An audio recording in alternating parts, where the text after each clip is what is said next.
Hey everybody, this is JR2576. I wanted to show off my Simon Says random logic. I'm going to be releasing it to the public so everybody can check it out, dissect it, take it apart, use it, whatever they got to do. But I'm going to show you how it works. So I have a start button, and over there on the purple button is a reset button. Start on it. It changes each one of the four balls a different color in a different order. So it would be red, blue, yellow, green, and you win. Alright, so it will pick each ball a different color, non-repeating, in a different order, and then you have to step on the pads to correspond with the order and the color it appears in.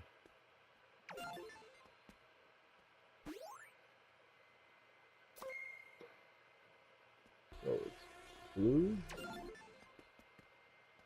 red, yellow, green, congrats. Now if I don't step on the right one, I die. So like the first one is yellow, I die. And then it restarts.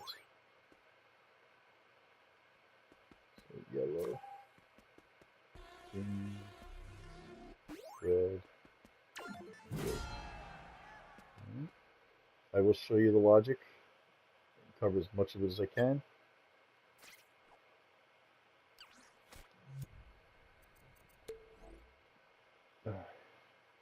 So the only thing I have on this guy here is two transmitters. One's to reset the colors so they change the balls back to black.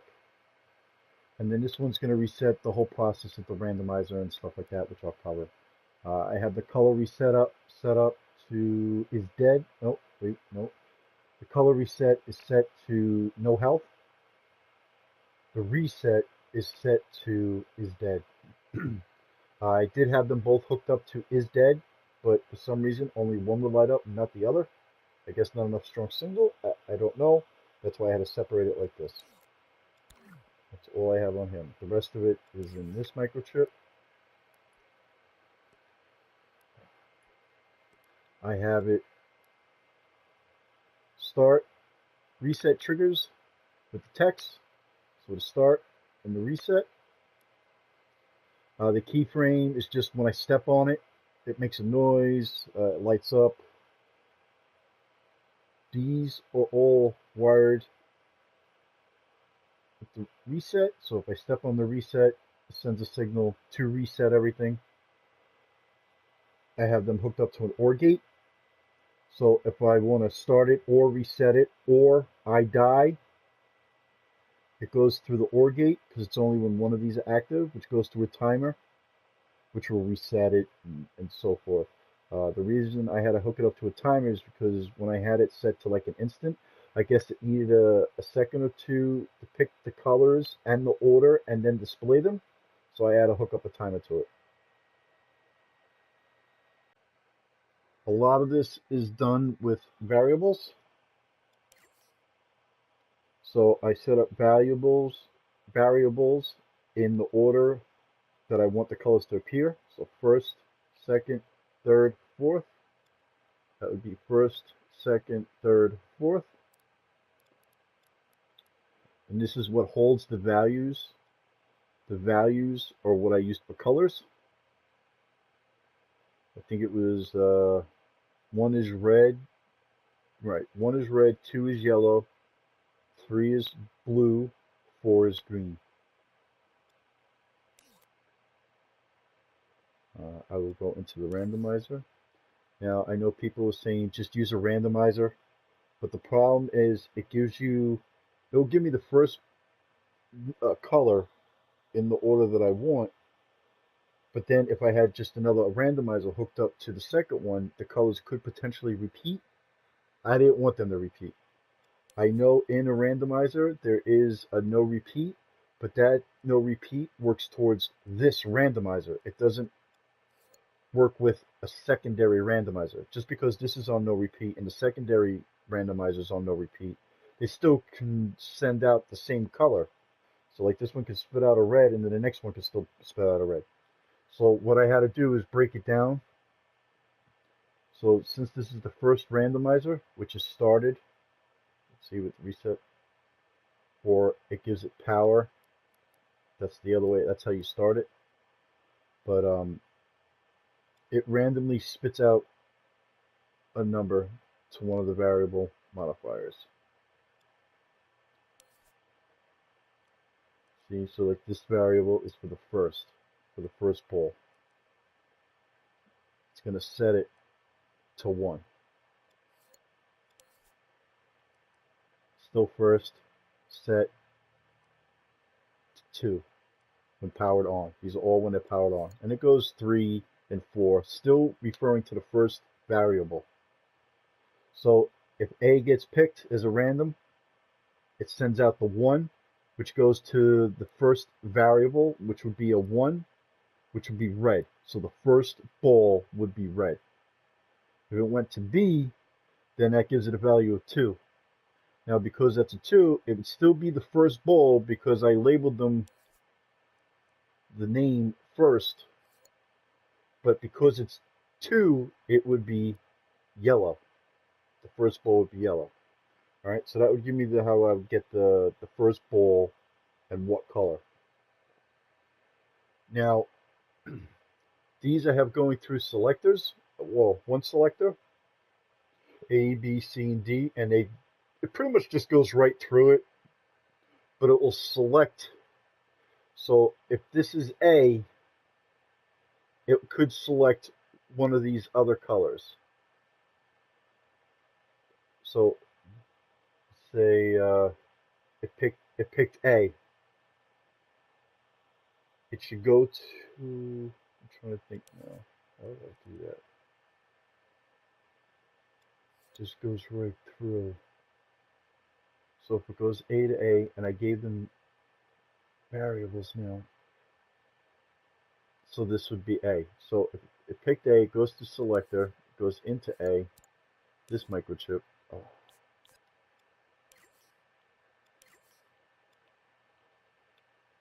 So it all starts here. So this is the next randomizer. A, if I get A again, it resets, well, randomizes again. So then I could potentially get B, C, or D. So if I get B, this would be going into the variable modifier, which would change it from a second, which is set to 2.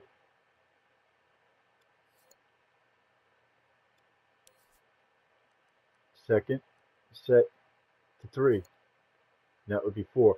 Because I don't want it to be red again, so that's why I eliminate the A, because I don't want it to be red. So it can only be yellow, blue, or green. Now it's going to randomize and pick one. So say it picks B. Then what it's going to do is, because it picked B, changes this modifier, and it sends a signal to this randomizer. To make it simpler, instead of C and D being left, because I have red and I have, this would be yellow, I don't want it to repeat to be either red or yellow. So C and D,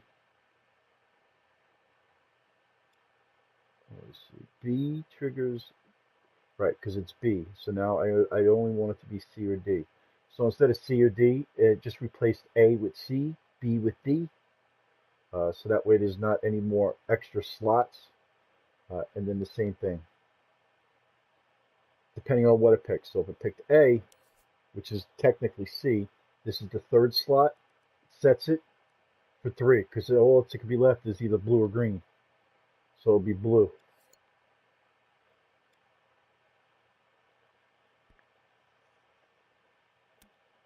And because that's the next color that it picked, the last color has to be green. So that's what this one is. 4th slot, 4, which is green. So that would be green. Whereas if it picked B, the third ball would be green, and that would mean that it would have to be blue. So that's what I had to do for each one. So if it picked, instead of B, like I just went over, it picked C, it would send C over here and do the same thing. But it would be B and D that's left, so I just replaced B and D with A and B. And it would do the same thing. Third, set, 2, so that means it would be yellow, and so on. And I did it for that, and it went all the way through. Now, I had to do it depending on what color it picked first for the first slot. So that's B does the same thing. Oh, same setup. It's just that instead of A being the first thing that's going to reset, if it picks again, it'll be B. So the only colors that'll be left are A, C, and D. And it runs through the same process, trickling down, just using A, C, and D instead of B, C, and D. That's it. And I did it for all of them. So that's what all 4 of these are. I labeled them A, B, C, and D. So that's what's going to give me the random colors in the random order. All right.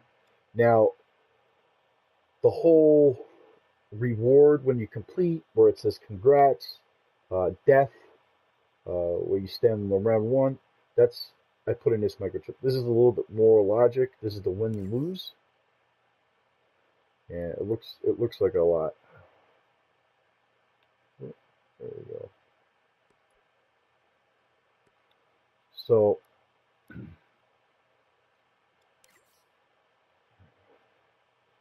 this is for the stepping stones. So the first stepping stone is red.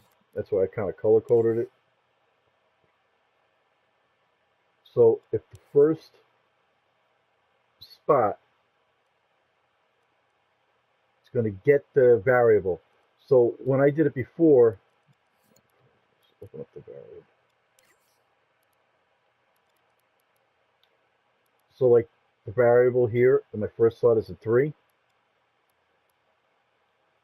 So when it equals to 1, 2, it would be equal to 3 because it gets that variable. So that'll be a 3, goes to 3. I have it hooked up to a NOT gate because what it does is it shuts off the health modifier that I have over the stepping stone. So that way if you step on it, you die. So because it's a 3, I want to step on it, I had it shuts itself off. It's a NOT gate into the health modifier, and I put the little zone on top of it. See? It's right on top of it. So that way if you step on it, you would die. But since that's the right one that we want to step on, you won't die. This is a wireless receiver I have, which I'll show you next. Through trial and error, it's just labeled as 1-3. This would be the first spot. What was the first spot? The third button, I think it was. Yeah, that's what it is. Yep. All right. And that sends to a NOT gate. Sorry about the controls here. That sends to a NOT gate to shut off the node, which will shut off the health modifier.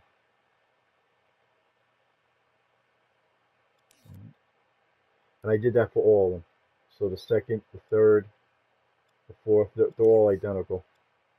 See? Now the fourth one was a variable of 1, so since it's equal to 1, shuts off the power to the modifier. Let's see, R1, red one.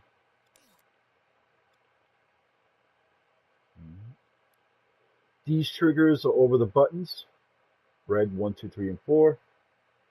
I pretty much have them just to give me indicators on a couple things. So like I have the keyframes, so when you step on the trigger, the keyframe makes it glow. And then I have the sound that goes with it.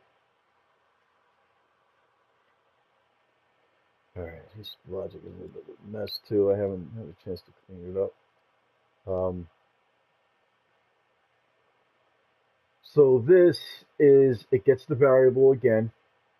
for what's in for what the first bowl is gonna be, and when it equals, it has the trigger zone. Because what all this does is tell which one I'm going to be step on, so that way you don't die. Because the problem I was having is like if I didn't have this set up and the first one was red and I stepped on red, because the second one was green and the third one was blue, they shut off the red or the green or the blue. They didn't shut off the red, so when I went to go step on the red, I would still die.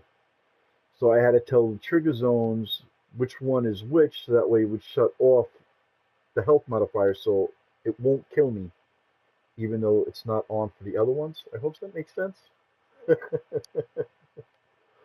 um, and then this is pretty much the whole win situation. I have a lot of ore gates, so depending on if I land on this one, or this one, or this one, or that one, and then I'm on the right trigger zone, it was the right variable for the right color. It goes through these counters just to give me the constant power, which goes to the text display to say congrats, the level up sound, the color reset, because once you complete it, it's going to reset all the colors. This is the other reset one, which will reset everything.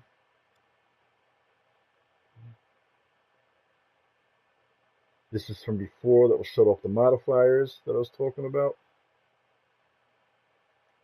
Other than that, it's just the logic I have on these. And this is just grabbing the information. So it's going to grab the first number that it spits out, and then whatever it is. So if it's red, it'll change the ball red. It'll make a sound. This is to tell the second ball that the first ball has been picked and what color it is. So this way it doesn't repeat. Just displaying the color. So this will know when this is done being red. So then it'll know, all right, now that that's done being red, I can change my color to whatever the second variable became. And so on, all the way down to the last ball. That's pretty much it. I'm going to have it posted. It's going to be called Simon Says Random Logic. That way, if you guys want to open it, checking it out, use it. I used it for my latest level, my level 2 in Pyramids of Mysticism. It's my dream. I have 2 levels. This is actually the final puzzle on the second level. Take a look if you want. All right, thanks.